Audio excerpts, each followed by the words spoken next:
Mabuhay mga kababayan kong Pilipino! Kamusta naman yung mga naging experience nyo nitong nakaraang botohan?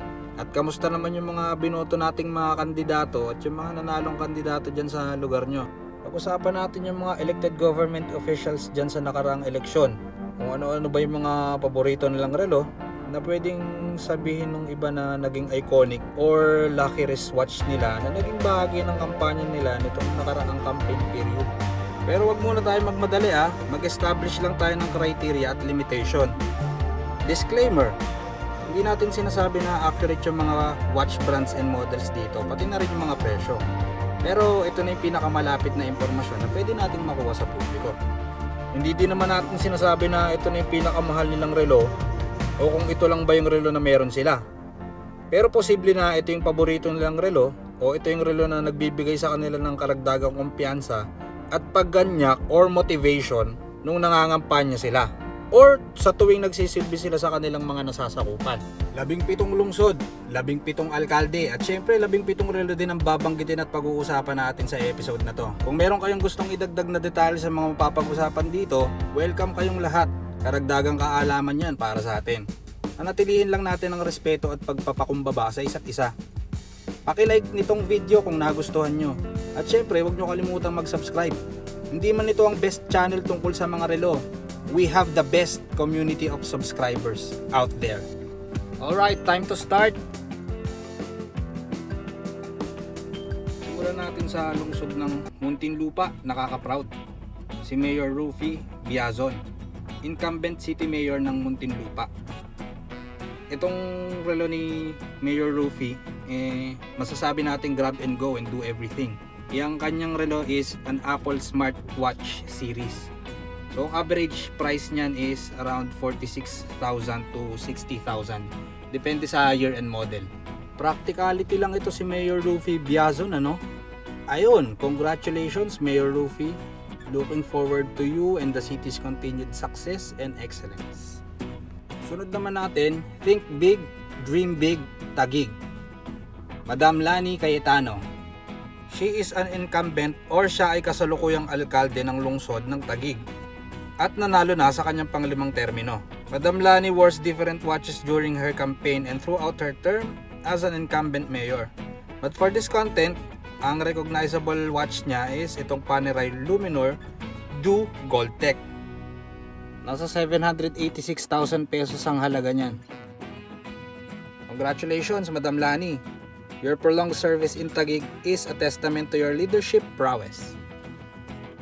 Sunod natin dyan, Pateros Strong. Si Mayor Gerald Herman. Siya ay dating vice-alkalde ng lungsod ng Pateros. So he has several occasions wearing various watches. But all I can say is that he loves low-key and understated wristwatch. I can't accurately recognize those watches but you can consider the following. Initially, itong Swatch YVS475, Lost in the Sea. Or pwede rin itong Victorinox Maverick 2. Or ito namang isa na ginamit niya sa kanyang pictorial nung kampanya is yung Tag Heuer F1. Kung isa-isahin natin, yung presyo ng kamukha ng Swatch, 8,000. Kung yung Victorinox naman, nasa 27,000 dyan. Pero kung yung isa naman na kamukha ng Tag Heuer F1, nasa 128,000 pesos yan. Congratulations Mayor Gerald. We wish you success and excellence in your new office. Isunod natin itong bagong Maynila ni Yorme Isko Moreno. Re-elected to si Yorme matapos yung kanyang termino noong 2022. Marami tayong iba't ibang nakitang relo na suot nito ni Yorme, no? Pero ito yung mapapansin nyo na madalas niyang suot. Hindi ko lang sigurado kung alin dito sa dalawang watch brand ito Itong Carl F. Boscherer Manero, retrograde Carl. Pero mas mukha siyang ito itong Chopard Milia GTXL, reference 8459. Kung Boscherer yan, nasa 173,000 pesos yan. Kung yung Chopard Milia GTXL, nasa 279,000 pesos naman yan. Palagay nyo alin dyan. Anyway, congratulations Yorme and welcome back to the office. Tuloy naman tayo dito sa Aim High Pasay. Si Madam Emmy Calixto Rubiano, she is an incumbent or kasalukuyang mayor ng lungsod ng Pasay.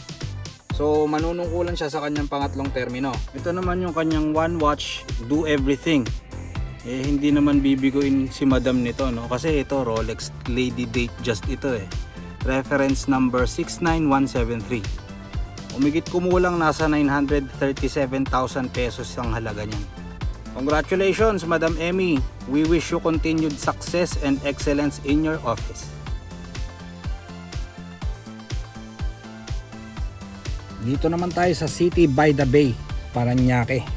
Si Mayor Edwin Olivares, dati siyang House of Representative ng Parañaque 1st District at muling nahalal bilang alkalde ng Parañaque. Si Mayor Edwin one watch do everything din siya, no? Base dun sa research natin. Yung relo naman niya, itong Rolex Date Just 41. Humigit kumulang 940,000 pesos ang halaga niyan. Congratulations po Mayor Olivares and welcome back to your former office. Dito naman tayo sa More to Explore, Quezon City. Si Ma'am Joy Belmonte. Siya naman ay nanalo at magpapatuloy para sa kanyang ikatlong termino bilang pang-11 alkalde ng lungsod ng Quezon. Ito namang relo ni Mayor Joy Belmonte is Rolex Date Just Lady, reference number 79174. Tinatayang nagkakahalaga yan ng 1 million pesos. Congratulations Madam Joy. We wish you continued success and excellence in your office. Siyempre, hindi papahuli dyan. Make it happen, make it Makati. Si Madam Nancy Binay. She is an incumbent senator and will hold mayoral office of the city of Makati. I found 2 recognizable watches from Miss Nancy, one of which is her Cartier Tank Honces that she wears during Senate hearings. That costs around 330,000 pesos. Tapos yung isa naman, itong kanyang Piaget Tiffany & Company 18 karat solid gold ladies. Ang presyo naman yan ay tinatayang nasa 390,000 pesos. Congratulations Senator Nancy, and we wish you sustained excellence to your assumed office. Tignan naman natin tong sa Salt Bed City, ang lungsod ng Las Piñas. Si Madam April Aguilar. Siya ay kasalukuyang vice-alkalde ng Las Piñas. So yung kanyang relo naman dito na napansin natin is itong Rolex 18 karat yellow gold Date Just President Bracelet. Ito na ata yung pangatlong beses na pinakita tong relong to. Napaka-elegante kasi. Ayun, ang halaga niyan ay tinatayang nasa 937,000 pesos. Congratulations Madam, and we wish you sustained excellence in your assumed office. Sunod dyan, tayo na Valenzuela, si Mayor Wesley Gatchalian. Siya ay dating Deputy Speaker of the House of Representatives mula noong 2022. Siya ay newly elected ng lungsod ng Valenzuela. His subtle fashion of watches is very admirable. He doesn't wear loud luxury watch brands, and even though they are understated, he carries it very well. Hindi ko alam kung anong eksaktong model tong relo ni Sir Gatchalian pero isa yan dito sa 2 models nitong Casio. Yung GMWB 5000-1JF or itong GMS 5600-1. Ang presyo niyan, yung GMW is nasa 31,000. Yung GMS 5600 naman is nasa 13,000. So hindi masyadong maluho si Mayor Wesley. Congratulations po Mayor Gatchalian. We wish you all success to your new office. Puntahan naman natin itong Navotas, si Mayor John Ray Tiangco. He is an incumbent or siya ay kasalukuyang alkalde ng Navotas. Itong pagkapanalo naman ni Mayor Tiangco dito sa election 2025 is pang-5 termino na niya. May ilang instansya na nakita ko na naka-smartwatch ito si Mayor Tiangco. Pero may isang instansya na nakapag-convince sa akin na medyo malalim ito si Mayor John Ray pagdating sa pagrerelo. Ito kasing relo niya na isa na to, itong Eidos Chrono Offshore 1 Carbon Chronograph Automatic. Nasa 190,000 ang halaga niyan. Ayun, so congratulations Mayor John Ray. Your prolonged service to the office is a testament to your excellence. Usog naman tayo ng konti kung saan umaagos ang pag-asa. Dito sa Pasig naman, kay Mayor Vico Soto. Muling nahalal ito si Mayor Vico Soto para sa kanyang pangatlong termino sa pagka-alkalde ng Pasig. Kaso ikinalulungkot ko nga lang ibalita sa inyo na I have never spotted any occasions na may wristwatch ito si Mayor Vico. Pero sa malalim namin pagsasaliksik, meron kaming isang nakita. Tulungan nyo na lang akong alamin kung anong model ito, pero palagay ko isa yan sa model ng Casio. Kung hindi itong vintage pulse converter, pwede yan yung illuminator or yung NOS. Yan kasi yung mga usong relo noon ng mga panahon na early 90s or late 80s. Gayon pa man, kung bibigyan tayo ng pagkakataon na magsuot ng relo yan si Mayor Vico, tingin nyo, anong watch brand and model ang babagay sa kanya? Congratulations, Mayor Vico! Pasig City's excellence is a testament to your solid integrity and great leadership. Usog naman tayong kaunti, papunta naman dito sa Malabon, Ahon. Si Mayor Jeannie Sandoval. She is currently serving as the Mayor of Malabon since 2022. Dati na siyang naglingkod bilang vice-alcalde ng Malabon noong 2013 hanggang 2019. Mukha pang mas bata sa akin si Madam Jeannie. Itong kanyang relo naman dito na nakikita nyo is Rolex Explorer reference number 214270 Black Dial. Tinatayang nasa 700,000 hanggang 800,000 pesos ang halaga niyang relo na yan. Congratulations, Madam, and we wish you continued success in your leadership. Usog lang ulit tayo ng konti, papunta naman dito sa Home of Heroes, Caloocan City. Dito naman si Mayor Rigor Malapitan. He is an incumbent or kasalukuyang alkalde ng lungsod ng Caloocan. All I can say is that Mayor Malapitan has an exquisite taste for wristwatches. Simply because I love the style and the rarity of this watch that he wears often. Yan ay IWC Aqua Timer, reference number IW378101. Nasa humigit kumulang 315,000 pesos ang halaga niyang relo na yan. Congratulations, Mayor Along, and we wish you continued success and excellence in your office. Puntahan naman natin tong dakilang lungsod ng San Juan kay Mayor Francis Zamora. Dati na siyang nanungkulan bilang Vice Mayor na San Juan hanggang 2019. Ngayon naman, nanalo siya sa pangatlong termino na niya bilang alkalde ng San Juan. Mayor Francis is a former professional basketball player, and that translates to his choice of watch brand and model. Dalawang relo yung napansin ko dyan kay Mayor Francis. Isa tong Panerai Luminor Marina SS. Tapos meron din siyang Hublot Big Bang Black Magic. Ang presyo niyan nung Panerai nasa 600,000 pesos. Ito naman kanyang Hublot nasa 1.2 million pesos. Congratulations, Mayor Francis. We wish you continued success and excellence in your office. Lipat naman tayo dito sa Marikina. Kaya natin. Kay Mayor Maan Teodoro.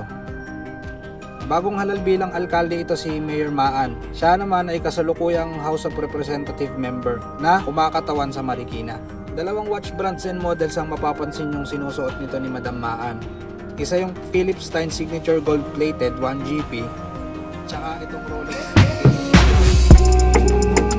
Jubilee.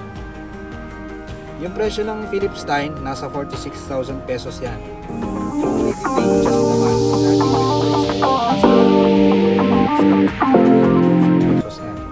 Congratulations, Mayor Maan, and we wish you all the best to your new assumed office. Lipat naman tayo dito sa Mandaleño Disiplinado, si Madam Carmelita Aguilar Abalos. She is an incumbent Vice Mayor of Mandaluyong since 2022. Ang masasabi ko lang dito is she is not flexing the timepiece, but rather she is flexing her elegance. Ang kanyang relo naman dito is JLC Rendezvous Night Day. Tinatayang nasa 998,000 pesos ang halaga niyan. Congratulations po, Madam. We wish you all success in your new office. And that wraps up the lineup nitong mga wristwatches ng ating mga newly elected mayors ng NCR. Anong masasabi nyo? May hindi ba na isama sa lineup na ito?